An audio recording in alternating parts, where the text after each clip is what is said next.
ದೇವರ ನಾಮದಲ್ಲಿ ಎಲ್ಲರಿಗೂ ಶುಭಾಶಯಗಳು. ದೇವರು ನಿಮ್ಮನ್ನು ಹೆಚ್ಚು ಹೆಚ್ಚಾಗಿ ಆಶೀರ್ವದಿಸಲಿ. ಆಯುರಾರೋಗ್ಯ, ಐಶ್ವರ್ಯ, ಶಾಂತಿ, ನೆಮ್ಮದಿಯನ್ನು ದಯಪಾಲಿಸಲಿ ಎಂದು ಬೇಡುತ್ತೇನೆ, ಆಶಿಸುತ್ತೇನೆ.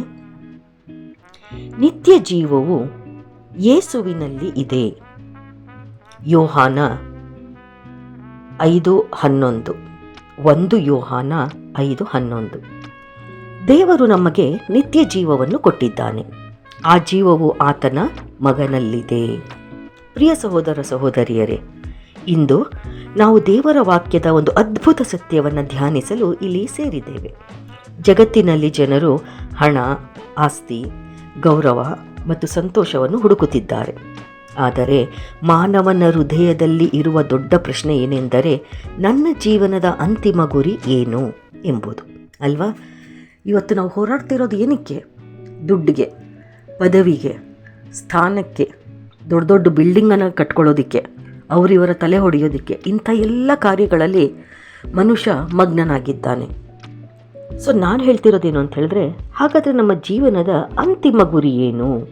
ಈ ಪ್ರಶ್ನೆಗೆ ದೇವರ ವಾಕ್ಯ ಸ್ಪಷ್ಟವಾದ ಉತ್ತರವನ್ನು ಕೊಡುತ್ತದೆ. 1 ಯೋಹಾನ 5:11 ದೇವರು ನಮಗೆ ಹೇಳುವುದೇನೆಂದರೆ, ನಿತ್ಯ ಜೀವವು ಮನುಷ್ಯನ ಸಾಧನೆಗಳಲ್ಲಿ ಇಲ್ಲ, ಧರ್ಮ ಕಾರ್ಯಗಳಲ್ಲಿ ಇಲ್ಲ, ಆದರೆ ಯೇಸು ಕ್ರಿಸ್ತನಲ್ಲಿ ಇದೆ. ಇದು ಕೇವಲ ಒಂದು ವಾಗ್ದಾನವಲ್ಲ, ದೇವರ ಸಾಕ್ಷಿಯಾಗಿದೆ. ಆದ್ದರಿಂದ ಇಂದು ನಿತ್ಯ ಜೀವವು ಯೇಸುವಿನಲ್ಲಿ ಇದೆ ಎಂಬ ವಿಷಯದ ಮೇಲೆ ಧ್ಯಾನಿಸೋಣ, ಅಥವಾ ಆ ವಿಷಯವನ್ನು ಕುರಿತು ನಾವು ಚರ್ಚಿಸೋಣ. ದೇವಜನರೇ, ನಿತ್ಯ ಜೀವವು ದೇವರ ಉಡುಗೊರೆ. ವಚನವು ಹೇಳುತ್ತದೆ, ದೇವರು ನಮಗೆ ನಿತ್ಯ ಜೀವವನ್ನು ಕೊಟ್ಟಿದ್ದಾನೆ. ಇಲ್ಲಿ ಗಮನಿಸಬೇಕಾದ ವಿಷಯವೇನೆಂದರೆ, ನಿತ್ಯ ಜೀವವನ್ನು ನಾವು ಸಂಪಾದಿಸಿಕೊಳ್ಳುವುದಲ್ಲ, ಅದು ದೇವರ ಉಚಿತ ಕೊಡುಗೆ ಅಥವಾ ಉಡುಗೊರೆ. ಒಬ್ಬ ತಂದೆ ತನ್ನ ಮಗುವಿಗೆ ಪ್ರೀತಿಯಿಂದ ಉಡುಗೊರೆ ಕೊಡುವಂತೆ ಪರಲೋಕದ ತಂದೆಯು ತನ್ನ ಅಪಾರ ಪ್ರೀತಿಯಿಂದ ನಮಗೆ ನಿತ್ಯ ಜೀವವನ್ನು ಕೊಟ್ಟಿದ್ದಾನೆ. ಅನೇಕ ಜನರು ತಮ್ಮ ಒಳ್ಳೆಯ ಕಾರ್ಯಗಳಿಂದ ಪರಲೋಕವನ್ನು ಪಡೆಯಬಹುದು ಎಂದು ಭಾವಿಸುತ್ತಾರೆ. ಆದರೆ ರಕ್ಷಣೆಯು ಕೃಪೆಯಿಂದ ದೊರೆಯುತ್ತದೆ. ಯೇಸು ಕ್ರಿಸ್ತನು ಶಿಲುಬೆಯ ಮೇಲೆ ತನ್ನ ರಕ್ತವನ್ನು ಸುರಿಸಿ ನಮಗಾಗಿ ಬೆಲೆ ಕಟ್ಟಿದನು. ನಾವು ಮಾಡಲಾಗದ್ದನ್ನು ಆತನು ಮಾಡಿದನು. ಒಂದು ಸಣ್ಣ ಉದಾಹರಣೆ ಹೇಳಬೇಕಂದ್ರೆ, ಒಬ್ಬ ಕೈದಿ ಮರಣದಂಡನೆಗೆ ಕಾಯುತ್ತಿದ್ದನು. ಅವನಿಗೆ ತಪ್ಪಿಸಿಕೊಳ್ಳಲು ಯಾವ ಮಾರ್ಗವೂ ಇರಲಿಲ್ಲ. ಆದರೆ ಒಬ್ಬ ನಿರಪರಾಧಿ ವ್ಯಕ್ತಿ ಅವನ ಸ್ಥಾನದಲ್ಲಿ ಸಾಯಲು ಮುಂದೆ ಬಂದನು. ಕೈದಿಗೆ ಹೊಸ ಜೀವನ ದೊರೆಯಿತು. ಅದೇ ರೀತಿ ನಾವು ಪಾಪದ ಶಿಕ್ಷೆಗೆ ಅರ್ಹರಾಗಿದ್ದೆವು, ಆದರೆ ಯೇಸು ನಮ್ಮ ಸ್ಥಾನದಲ್ಲಿ ಶಿಲುಬೆಯ ಮೇಲೆ ಸತ್ತನು. ಆದ್ದರಿಂದ ನಮಗೆ ನಿತ್ಯ ಜೀವ ದೊರೆಯಿತು. ಆ ಜೀವವು ಯೇಸು ಕ್ರಿಸ್ತನಲ್ಲಿದೆ. ವಚನವು ಮುಂದುವರಿಯೋದು ಹೀಗೆ ಹೇಳುತ್ತದೆ, ಆ ಜೀವವು ಆತನ ಮಗನಲ್ಲಿದೆ. ದೇವರು ನಿತ್ಯ ಜೀವವನ್ನು ಒಂದು ಧರ್ಮದಲ್ಲಿ ಅಥವಾ ಒಂದು ವ್ಯವಸ್ಥೆಯಲ್ಲಿ ಇರಿಸಲಿಲ್ಲ. ಆತನು ಅದನ್ನು ತನ್ನ ಮಗನಾದ ಯೇಸು ಕ್ರಿಸ್ತನಲ್ಲಿ ಇಟ್ಟಿದ್ದಾನೆ. ಯೇಸು ಹೇಳಿದನು, ನಾನೇ ಮಾರ್ಗವೂ ಸತ್ಯವೂ ಜೀವವೂ ಆಗಿದ್ದೇನೆ. ಯಾವ ವಚನದಲ್ಲಿ ಇದೆ ಹಾಗಾದರೆ? ಯೋಹಾನ 14:6 ಪ್ರಕಾರ ಯೇಸು ಹೀಗೆ ಹೇಳ್ತಾನೆ. ಇಂದು ಅನೇಕರು ಜೀವನದಲ್ಲಿ ಶಾಂತಿಯನ್ನು ಹುಡುಕುತ್ತಿದ್ದಾರೆ, ಆದರೆ ಬಹಳ ಕಷ್ಟ ಆಗ್ತಾಯಿದೆ ಸಿಗೋದು. ಕೆಲವರು ಹಣದಲ್ಲಿ ಹುಡುಕುತ್ತಾರೆ, ಕೆಲವರು ಸಂಬಂಧಗಳಲ್ಲಿ ಹುಡುಕುತ್ತಾರೆ, ಇನ್ನು ಕೆಲವರು ಲೋಕದ ಸುಖಗಳಲ್ಲಿ ಹುಡುಕುತ್ತಾರೆ. ಆದರೆ ನಿಜವಾದ ಜೀವವು ಯೇಸುವಿನಲ್ಲಿದೆ. ಒಂದು ದೀಪಕ್ಕೆ ಎಷ್ಟು ಸುಂದರವಾದ ಆಕಾರ ಇದ್ದರೂ ವಿದ್ಯುತ್ ಇಲ್ಲದಿದ್ದರೆ ಅದು ಬೆಳಕಾಗೋದಿಲ್ಲ. ಅದೇ ರೀತಿ ಯೇಸು ಇಲ್ಲದ ಜೀವನವು ಹೊರಗೆ ಚೆನ್ನಾಗಿ ಕಾಣಬಹುದು, ಆದರೆ ಒಳಗೆ ಕತ್ತಲೆಯಿಂದ ತುಂಬಿರುತ್ತದೆ. ಯೇಸು ನಮ್ಮ ಹೃದಯದಲ್ಲಿ ಬಂದಾಗ ಮಾತ್ರ ನಿಜವಾದ ಬೆಳಕು ಮತ್ತು ಜೀವ ಬರುತ್ತದೆ. ಯೇಸುವನ್ನು ಹೊಂದಿರುವವನು ಜೀವವನ್ನು ಹೊಂದಿದ್ದಾನೆ. 1 ಯೋಹಾನ 5:12 ಹೇಳುತ್ತದೆ, ಮಗನನ್ನು ಹೊಂದಿರುವವನಿಗೆ ಜೀವವಿದೆ.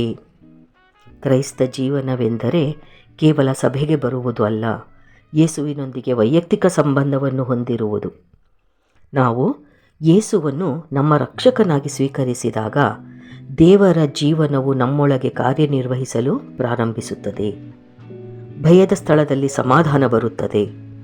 ನಿರಾಶೆಯ ಸ್ಥಳದಲ್ಲಿ ನಿರೀಕ್ಷೆ ಬರುತ್ತದೆ, ದುಃಖದ ಸ್ಥಳದಲ್ಲಿ ಸಂತೋಷ ಬರುತ್ತದೆ.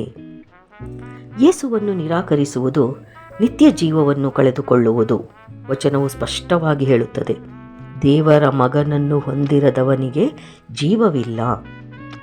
ದೇವರು ಯಾರನ್ನೂ ಬಲವಂತಪಡಿಸುವುದಿಲ್ಲ, ಆತನು ಪ್ರೀತಿಯಿಂದ ಆಹ್ವಾನಿಸುತ್ತಾನೆ. ಯೇಸುವನ್ನು ಸ್ವೀಕರಿಸುವವರು ನಿತ್ಯ ಜೀವವನ್ನು ಪಡೆಯುತ್ತಾರೆ. ಆತನನ್ನು ನಿರಾಕರಿಸುವವರು ದೇವರು ಕೊಟ್ಟಿರುವ ಮಹಾವರವನ್ನು ಕಳೆದುಕೊಳ್ಳುತ್ತಾರೆ. ಒಬ್ಬ ಬಾಯಾರಿದ ವ್ಯಕ್ತಿಯ ಮುಂದೆ ನೀರಿನ ಪಾತ್ರೆ ಇಟ್ಟಿದ್ದರೂ ಅವನು ಕುಡಿಯದಿದ್ದರೆ ಅವನ ದಾಹ ತೀರದು. ಅದೇ ರೀತಿ ಯೇಸು ಜೀವದ ಜಲವಾಗಿದ್ದರೂ ನಾವು ಆತನನ್ನು ಸ್ವೀಕರಿಸದಿದ್ದರೆ ನಿತ್ಯ ಜೀವದ ಆಶೀರ್ವಾದವನ್ನು ಅನುಭವಿಸಲಾರೆವು. ಇಂದು ನಾವು ನಮ್ಮನ್ನು ಹೀಗೆ ಪ್ರಶ್ನಿಸಿಕೊಳ್ಳೋಣ, ನಾನು ಯೇಸುವನ್ನು ವೈಯಕ್ತಿಕವಾಗಿ ಸ್ವೀಕರಿಸಿದ್ದೇನಾ? ನನ್ನ ನಂಬಿಕೆ ಜೀವಂತವಾಗಿದೆಯೇ? ನಾನು ನಿತ್ಯ ಜೀವದ ಖಚಿತತೆಯಲ್ಲಿ ಜೀವಿಸುತ್ತಿದ್ದೇನಾ?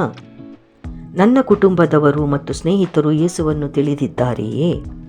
ದೇವರು ಇಂದು ನಮ್ಮನ್ನು ತನ್ನ ಕಡೆಗೆ ಕರೆಯುತ್ತಿದ್ದಾನೆ. ಆದ್ದರಿಂದ ಪ್ರಿಯರೇ, 1 ಯೋಹಾನ 5:11 ನಮಗೆ ಒಂದು ಅದ್ಭುತ ಸತ್ಯವನ್ನು ನೆನಪಿಸುತ್ತದೆ. ದೇವರು ನಮಗೆ ನಿತ್ಯ ಜೀವವನ್ನು ಕೊಟ್ಟಿದ್ದಾನೆ. ಆ ಜೀವವು ಆತನ ಮಗನಲ್ಲಿದೆ.